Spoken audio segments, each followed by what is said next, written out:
বিরতির পর স্বাগত। এখন খবর বিস্তারিত। প্রয়াত হলেন প্রাক্তন মন্ত্রী তথা প্রবীণ সিপিএম নেতা আরবের রহমান। পূর্ণ রাষ্ট্রীয় মর্যাদায় নিজ বাড়ির কুলুবাড়িতে শেষ কাজ সম্পূর্ণ হয়। গোটা রাজ্য জুড়ে চলে শোক পালন। প্রয়াত হলেন প্রাক্তন বনমন্ত্রী তথা প্রবীণ সিপিআইএম নেতা আরবের রহমান। গতকাল রাত 4:30 আগরতলা জিবি হাসপাতালে শেষ নিঃশ্বাস ত্যাগ করেন তিনি। মৃত্যুকালে তার বয়স হয়েছিল 82 বছর। গত 13 এপ্রিল রাতে তার সিবিএ স্ট্রোক হওয়ায় 14 এপ্রিল সকালে তাকে জিবি হাসপাতালে ভর্তি করানো হয়। স্ট্রোকের ফলে তার অর্ধাঙ্গ অবশ হয়ে গিয়েছিল। পরে তাকে জিবি হাসপাতালে আইসিইউতে স্থানান্তরিত করা হয়। কিন্তু দীর্ঘ 14 দিনের মৃত্যুযুদ্ধে অবশেষে গতকাল ভোরে হার মানলেন তিনি। প্রয়াত আরবের রহমান ছিলেন একটি সাধারণ কৃষক পরিবারের ছেলে। 60-এর দশকের ছাত্র আন্দোলনের মধ্য দিয়ে সিপিআইএম দলের সান্নিধ্যে আসেন প্রয়াত এই নেতা। 1973 সালে তিনি পার্টির সভ্য পদ লাভ করেন। 1978 সালে প্রথমবারের মতো বক্সনগর বিধানসভা কেন্দ্র থেকে সিপিআইএম প্রার্থী হিসেবে জয়লাভ করেন। 1983 সালে তিনি পুনরায় এই কেন্দ্রে জয়লাভ করেন। 1978 থেকে 1988 এই 10 বছর তিনি ত্রিপুরা সরকারের তথা প্রথম এবং দ্বিতীয় বামপন সরকারের নৃপেনবাবুর মন্ত্রিসভার বনমন্ত্রী ছিলেন। তিনি মৃত্যুর দিন পর্যন্ত সোনামুড়ার বিভাগীয় কমিটির অন্যতম সদস্য ছিলেন। এলাকায় এবং পার্টিতে তিনি মাস্টারদা বলেই পরিচিত ছিলেন। তার মৃত্যু সংবাদ ছড়িয়ে পড়তেই হাজার হাজার মানুষ সকাল থেকেই ভিড় করেছে তার কুলুবাড়ি স্থিত নিজ বাসভবনে। শিশু থেকে বৃদ্ধ, নারী পুরুষ সকল অংশের মানুষই ভিড় করেছিল তাদের প্রিয় মাস্টারদাকে শেষবারের মতো দেখার জন্য। পার্টিতে এবং তার রাজ্যের মানুষের কাছে তিনি একজন সৎ এবং শান্ত মেজাজের মানুষ হিসেবে পরিচিত ছিলেন। তার মৃত্যু সংবাদ পেয়ে সঙ্গে সঙ্গে জিবি হাসপাতালে ছুটে যান রাজ্যের যুব ক্রীড়া, শ্রম এবং সংখ্যালঘু উন্নয়ন দপ্তরের মন্ত্রী শহীদ চৌধুরী, পার্টির সোনামুড়া বিভাগীয় সম্পাদক মণ্ডলীর সদস্য শামসুল হক।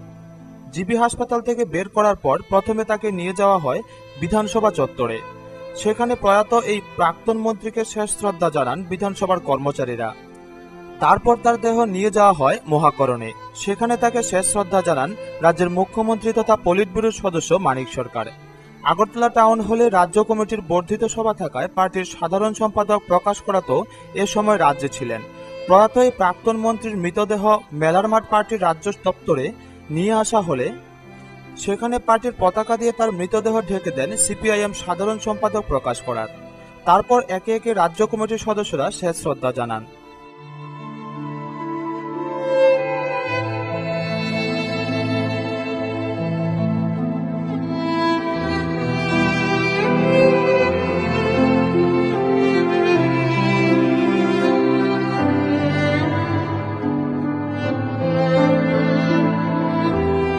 এরপর দুপুর 12টায় তার মৃতদেহ নিয়ে আসা হয় সোনামুড়া পার্টির বিভাগীয় দপ্তরে। এখানে তাকে পার্টির পতাকা দিয়ে শেষ শ্রদ্ধা জানান রাজ্য কমিটির সদস্য তথা প্রয়াত আরবের রহমানের সহকর্মী সুবল রুদ্র। স্বাভাবিক, কারণ কমরেড আরবের রহমানের মৃত্যুতে আমাদের পার্টি এবং কৃষক আন্দোলনের সময়কালের জন্য হয়তো কিছু ক্ষতি হতে পারে, কিন্তু একটা জিনিস নিঃসন্দেহে বলা যায়, কমরেড আরবের রহমান যে উদ্দেশ্য নিয়ে পার্টিতে সেখানে অংশগ্রহণ করেছেন, সে উদ্দেশ্যকে সফল করার জন্য উনি প্রতিনিয়ত চেষ্টা করেছেন এবং এটা আমরা আশা করি ওনার সহজ সরল জীবনযাত্রা এবং পার্টির সদস্য হিসাবে এবং দুইবার মন্ত্রী হিসাবে ওনার যে কাজকর্ম, এটা নিঃসন্দেহে প্রশংসার দাবি রাখে এবং আমরা এটা আশা করি আজকে নতুন প্রজন্ম ওনার যে সততা, ওনার যে নিষ্ঠা, এই সততা নিষ্ঠাকে পাথেয় করে আমাদের এই প্রজন্মের যারা আছে তারা তার ভালো দিকগুলোর থেকে শিক্ষা নিয়ে আগামী দিনে ওনার যে অপূর্ণ কাজ, এই অপূর্ণ কাজকে সম্পূর্ণ করার দিকে এগিয়ে যাবেন। আমরা ওনার আত্মার সদ্গতি এবং মঙ্গল কামনা করি এবং উনি ব্যস্ত যান, এতে আমরা চাই। তারপর একে একে পার্টির বিভাগীয় কমিটির অন্যান্য সদস্যরাও তাকে শেষ শ্রদ্ধা জানান।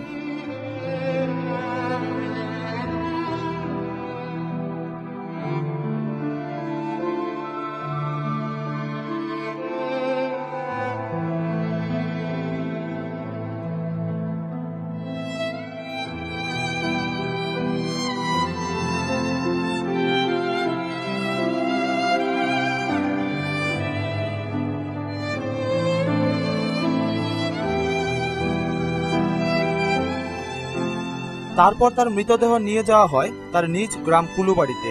সেখানে পার্টির কুলুবাড়ি অঞ্চল অফিসের সামনে রক্ত পতাকা দিয়ে তার মৃতদেহ ঢেকে দেন মন্ত্রী শহীদ চৌধুরী।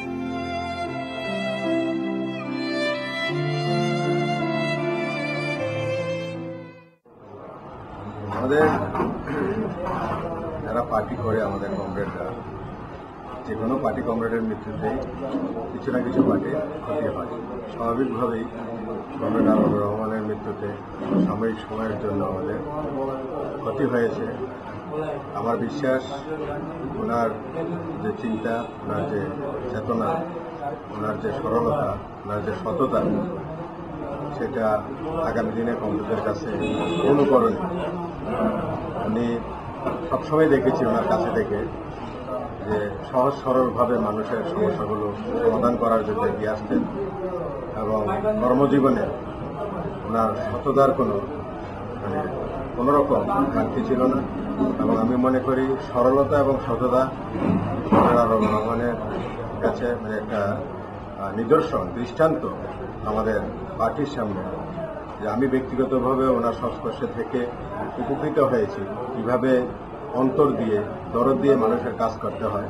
কমরেড আরব রহমান কাছ থেকে আমি শিখেছি খুব কাছে থেকে, এবং ওনার সরলতা এবং সততা ব্যক্তিগতভাবে আমাকে অনুপ্রাণিত করেছে, যার ফলে এই যে বিষয়টা আমি এখনো অনুসরণ করার চেষ্টা করছি প্রতিটি ক্ষেত্রে, প্রতিটি কাজে কাজে। আমার বিশ্বাস আমাদের এই নতুন প্রজন্মের যে সমস্ত কমরেডরা আছেন, ওনারা কমরেড আরব রহমানের এই সততা এবং সরলতা নিয়ে আন্তরিকভাবে ওনার থেকে শিক্ষা নিয়ে কাজকর্ম করবেন। আগামী দিনে লড়াই এবং সংগ্রামকে জোরদার করবেন, পার্টিকে আরও বেশি শক্তিশালী ভিতের উপর দাঁড় করাবার জন্য কমরেডরা ভূমিকা গ্রহণ করবেন, এই প্রত্যাশা আমি করছি। আমি ওনার মৃত্যুতে গভীরভাবে মর্মাহত, দুঃখিত, এবং ওনার পরিবার পরিজনদের প্রতিও আমি গভীর সমবেদনা জানাচ্ছি। এরপরে একে একে অন্যান্য বিভাগীয় সদস্যরা, অঞ্চল সদস্যরা এবং বিভিন্ন গণসংগঠনের তরফ থেকে তাকে জানানো হয় শেষ শ্রদ্ধা।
বিকেল 4টায় কুলুবাড়ি দ্বাদশ বিদ্যালয় মাঠে সম্পূর্ণ রাষ্ট্রীয় মর্যাদায় তাকে শেষ শ্রদ্ধা জানানো হয়।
উপস্থিত ছিলেন সিপাহীজলা জেলা শাসক KD Chowdhury, police super SR Das, স্বরাষ্ট্র দপ্তরের উপসচিব মুসলিম উদ্দিন সহ রাজ্য সরকারের অন্যান্য আমলারা।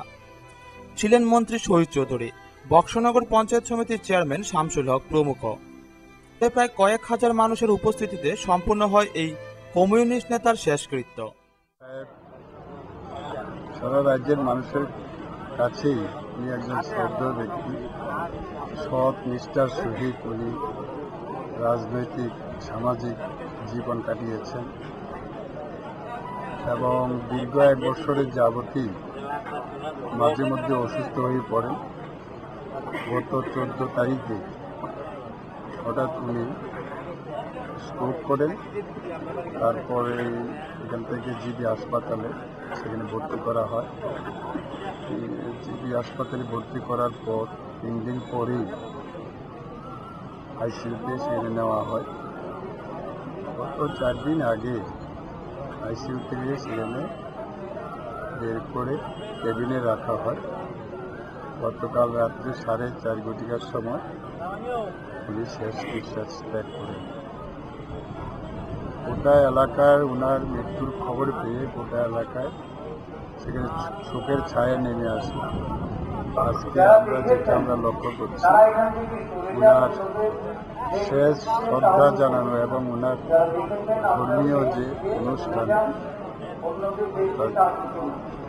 জানাজার যে নামাজ, সেই নামাজে হাজার হাজার মানুষ এখানে সমবেত হয়েছে। রাজ্যের রাজনীতিতে রাজনীতিবিদের সাথে আরবের রহমান সাহেবের একটি নাম,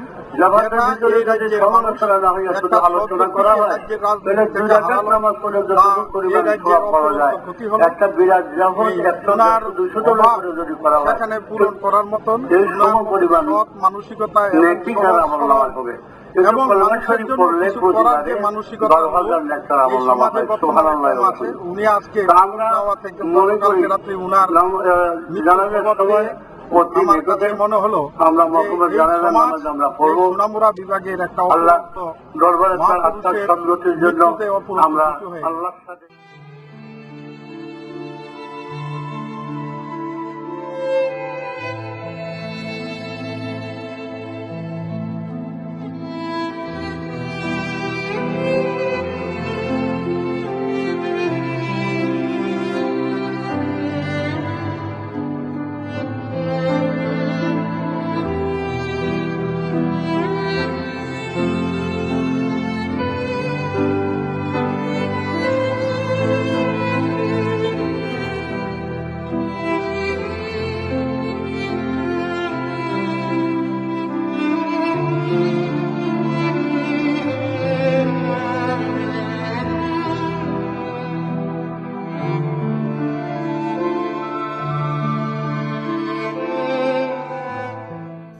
কুলুবাড়ি কবরস্থানে তাকে কবর দেওয়া হয়।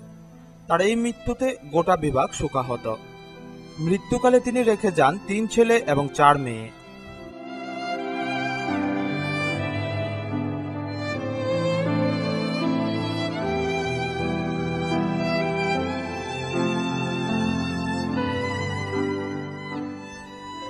আমরা দেখাবো প্রয়াত এই প্রাক্তন মন্ত্রীর কিছু ফাইল চিত্র।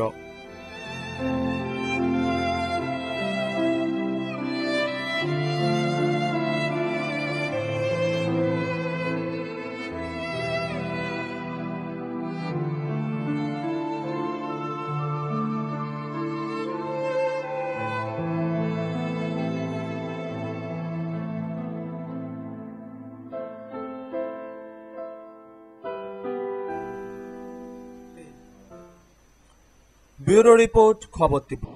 বিরতির পর আবারও স্বাগত। শেষ হলো দুদিনব্যাপী সিপিএম রাজ্য কমিটির বর্ধিত সভা। আগরতলা টাউন হলে সভায় উপস্থিত ছিলেন পার্টির সাধারণ সম্পাদক প্রকাশ কারা, পলিট ব্যুরোর সদস্য মানিক সরকার। কিভাবে কর্তব্য রূপায়ণ করতে হবে তা স্থির হয়েছে এই বর্ধিত সভায়। শেষ হলো দুদিনব্যাপী সিপিআইএম ত্রিপুরা রাজ্য কমিটির বর্ধিত সভা। আগরতলা টাউন হলে গতকাল থেকে শুরু হয়েছিল দুদিনব্যাপী রাজ্য কমিটির এই বর্ধিত সভা। টাউন হলে রাজ্য কমিটির এই বর্ধিত সভায় উপস্থিত ছিলেন সিপিআইএম সাধারণ সম্পাদক প্রকাশ করাত, পলিট ব্যুরোর সদস্য মুখ্যমন্ত্রী মানিক সরকার সহ রাজ্য কমিটির সদস্যরা ছাড়াও পার্টির প্রথম সারির বিভাগীয় নেতৃত্ব ও যোগ দিয়েছেন এই বর্ধিত সভায়। নির্বাচনী পর্যালোচনা বৈঠকে মতাদর্শগত সংগ্রামের দুর্বলতা চিহ্নিত করে দিল পার্টির রাজ্য কমিটি।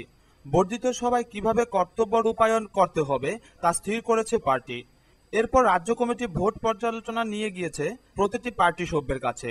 এছাড়া দেশব্যাপী গণসত্যাগ্রহ আন্দোলনেরও কর্মসূচি নেওয়া হয় বর্ধিত এ সভায়। ব্যুরো রিপোর্ট, খবর ত্রিপুরা। ত্রিপুরা বার অ্যাসোসিয়েশনের নির্বাচন অনুষ্ঠিত হলেও আজ সভাপতি, সম্পাদক সহ 13টি পদের জন্য 38 জন প্রার্থী লড়াই করছে এই নির্বাচনে। শেষ খবর পাওয়া পর্যন্ত গণনা কার্য চলছে। ত্রিপুরা বার অ্যাসোসিয়েশনের নির্বাচন অনুষ্ঠিত হলেও আজ সভাপতি, সম্পাদক সহ 13টি পদের জন্য 38 জন প্রার্থী। সকাল 9টা থেকে আগরতলা বার অ্যাসোসিয়েশন অফিসে শুরু হয়েছে ভোট গ্রহণ। এর আগে সকাল 8টায় বারের সাধারণ বৈঠকে হিসেব পেশ করেছেন বিদায়ী কমিটির সম্পাদক রজত রায়। গত বছর বারের নির্বাচনে সব পদে জয় পায় কংগ্রেস লিগাল সেল। রাজ্যের 872 জন আইনজীবী গোপন ব্যালটে ভোট দান করেন আজ। আগরতলা আদালত চত্বরে প্রার্থীদের নাম সহ প্রচার সজ্জা দিয়ে সাজানো হয়েছে। প্রার্থীরাও অন্য আইনজীবীদের কাছে গিয়ে ভোট চেয়েছেন। সভাপতি পদে লড়াই হচ্ছে হরিবল দেবনাথ, প্রশান্ত সেন চৌধুরী এবং নিতাই চৌধুরীর মধ্যে। সম্পাদক পদে লড়াই হচ্ছে উত্তম ব্যানার্জি, রজত রায় এবং অপু দেবের মধ্যে। শেষ খবর পাওয়া পর্যন্ত গণনা কার্য চলছে। ব্যুরো রিপোর্ট, খবর ত্রিপুরা। গৌরাঙ্গবাজার দক্ষিণ শ্রীরামপুর পঞ্চায়েতের জনসাধারণের পক্ষ থেকে গণসংবর্ধনা দেওয়া হয় বিলোনিয়া মহকুমার 2 বিধায়ক বাসুদেব মজুমদার ও সুদন দাসকে। জনগণই আমাদের মূল শক্তি। আপনারা সমর্থন করেছেন উন্নয়নের পক্ষে, তাই রাজ্যে ফের বাম সরকার। তাই এই সংবর্ধনা আপনাদেরই প্রাপ্য। গৌরাঙ্গবাজারের দক্ষিণ শ্রীরামপুর পঞ্চায়েতের জনসাধারণের পক্ষ থেকে দেওয়া নাগরিক সংবর্ধনা গ্রহণ করে এমনই প্রত্যুত্তর দিলেন বিলোনিয়া মহকুমার 2 বাম বিধায়ক বাসুদেব মজুমদার ও সুদন দাস। বিশিষ্ট নাগরিক গোপাল দাসের সভাপতিত্বে ওই সংবর্ধনা অনুষ্ঠানে আরও ছিলেন পঞ্চায়েত প্রধান চম্পা নম, জেলা পরিষদ সদস্য রত্না দাস প্রমুখ। ব্যবসায়ী সমিতি সহ বিভিন্ন সংগঠন তুলে দিয়েছে মানপত্র, স্মারক উপহার। পুরনো রাজবাড়ী স্কুলের ছাত্রীরা পরিবেশন করেছে সঙ্গীতানুষ্ঠান। অনুষ্ঠানে স্বাগত ভাষণ দিয়েছেন বিশিষ্ট শিক্ষক মিন্টু চন্দ্র দে। সংবর্ধিত 2 বিধায়কই তাদের বক্তব্যে তুলে ধরেছেন সারা দেশে কয়েক বছর আগের বাম বিপর্যয়ের প্রেক্ষাপট এবং অধুনা বাংলায় চলা তৃণমূলী সন্ত্রাস। রাজ্যের উন্নয়নে দলমত ভুলে কাজ করারও আহ্বান জানান তারা। এও বলেন, এলাকায় কাজ করতে গিয়ে যদি কোনো ভুল পদক্ষেপ চোখে পড়ে তবে যেন জনসাধারণ সেদিকে লক্ষ্য রেখে সংশোধিত করে দেন। জয় লাভটা আরো বেশি প্রয়োজন ছিল এই রাজ্যের গরিব মেহনতি মানুষ এবং গোটা ভারতবর্ষের শ্রমজীবী মানুষের স্বার্থে। জয় লাভটা আমাদের কাছে সহজ ছিল না, এটা আপনারা সবাই জানেন। গত লোকসভা নির্বাচন থেকে গোটা ভারতবর্ষে বামপন্থীদের এবং মার্ক্সবাদী কমিউনিস্ট পার্টির নেতৃত্বে গোটা ভারতবর্ষে বামপন্থীদের সেই লড়াই করছে। যেমন কেন্দ্রীয় সরকার এই ইশতেহারকে তাদের ইশতেহার বলে কেন্দ্রের মন্ত্রীরা রাজ্যের মানুষকে বিভ্রান্ত করার জন্য সমস্ত ধরনের অপচেষ্টা, অপচক্রান্ত তারা করে গেছে। মানুষকে ঐক্যবদ্ধ করা, মানুষকে সমৃদ্ধ করা, এই কাজের দায়িত্ব যদি আমরা পালন করতে পারি তাহলে কোনো সমস্যা হবে না। আমাদের রাজ্যে শুধু না, সারা দেশে বিধানসভা নির্বাচনে এত ব্যাপক সংখ্যক মানুষ নির্বাচনে অংশগ্রহণ করেছেন, প্রায় 94% মানুষ। এটা কোনো নির্বাচনে আমরা প্রত্যক্ষ করিনি, আপনারাও দেখেননি। অনুষ্ঠানের শেষ দিকে গৌরাঙ্গবাজার বলদাশাল বড় ইয়া এলাকার 4টি পরিবারের 15 জন কংগ্রেস ছেড়ে সিপিএম এ যোগ দেন। এর মধ্যে জোট আমলের ভাইস চেয়ারম্যান প্রবীণ কংগ্রেসের সন্তোষ শর্মাও ছিলেন। এছাড়া নেপাল দেবনাথ, তপন পাল, বিভীষণ দাসের পরিবারও সিপিএমে যোগ দেন। ব্যুরো রিপোর্ট, খবর ত্রিপুরা।